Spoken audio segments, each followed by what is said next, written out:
नमस्कार, न्यूज़ 18 का digital platform देख रहे हैं आप। मैं हूं प्रशांत कटारे। तो बात बांग्लादेश चुनाव की, जहां 300 संसदीय सीटें हैं, लेकिन इनमें हिंदू कितने जीते हैं, कौन कौन 20 साल में सबसे कम पर सिमट गया, ये तमाम जानकारी आज के इस वीडियो में। तो बांग्लादेश की करीब 8% आबादी हिंदू है, लेकिन 2026 के चुनाव में सिर्फ 3 हिंदू सांसद चुने गए।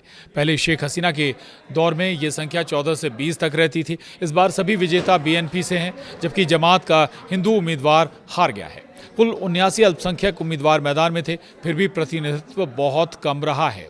तो बांग्लादेश चुनाव पूरा हो चुका है। बांग्लादेश नेशनलिस्ट पार्टी को 209 सीटों पर जीत हासिल हुई है। तारिक रहमान PM बन सकते हैं। जमात इस्लामी को 68 और छात्रों वाली पार्टी NCP को सिर्फ 6 सीटों पर वोट मिला है। चुनाव के बाद अब जो आंकड़े आए हैं वो हैरान करने वाले हैं, खासकर हिंदुओं की जीत को लेकर।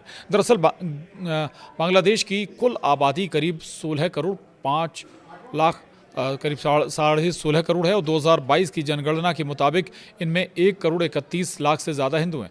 यानी देश की करीब 8% आबादी हिंदू समुदाय से आती है। ये कोई छोटी संख्या नहीं है, लेकिन 2026 के ताज़ा संसदीय चुनाव में हिंदू समुदाय का प्रतिनिधित्व बेहद कम रह गया है। 300 सीटों वाली संसद में इस बार सिर्फ 3 हिंदू सांसद चुने गए हैं। ये आंकड़ा तब आया है जब हाल के दिनों में हिंदुओं के खिलाफ हिंसा देखी गई है। और अब सवाल ये भी कि बांग्लादेश चुनाव में कितने हिंदू जीते। तो पहले हिंदुओं की बड़ी संख्या आवामी लीग से होती थी, क्योंकि आवामी लीग बैन है, इसलिए तीनों हिंदू उम्मीदवार बांग्लादेश नेशनलिस्ट पार्टी यानी BNP से जीते हैं। जमात का हिंदू कैंडिडेट हार गया। ध्यान देने वाली बात यह कि जमात इस्लामी ने इस बार एक हिंदू उम्मीदवार कृष्णा नंदी को खुलना 1 सीट से मैदान में उतारा था, लेकिन वे चुनाव हार गए। इसका मतलब ये हुआ कि जमात के टिकट पर कोई भी अल्पसंख्यक उम्मीदवार जीत नहीं पाया।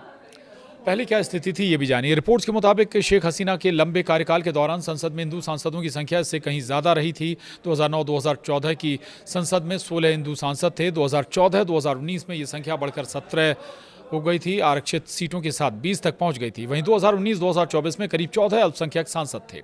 यानी पहले जहां 14 से 20 के बीच हिंदू सांसद होते थे, अब संख्या घटकर सिर्फ 3 रह गई। 2006-2009 तक बांग्लादेश में केयर टेकर सरकार रही। ऐसे में कह सकते हैं कि ये 20 साल में सबसे कम संख्या है। ये गिरावट काफ़ी बड़ी मानी जा रही है। कितने हिंदू उम्मीदवार मैदान में थे ये भी आपको बता देते हैं। इस चुनाव में कुल 79 अल्पसंख्यक उम्मीदवार मैदान में थे। इनमें 10 महिलाएं भी शामिल थीं। 60 में से 22 राजनीतिक दलों ने अल्पसंख्यक उम्मीदवार उतारे थे। BNP ने 6 अल्पसंख्यक उम्मीदवार उतारे, जिनमें से 4 जीत पाए, लेकिन कुल संख्या फिर भी बहुत कम रही।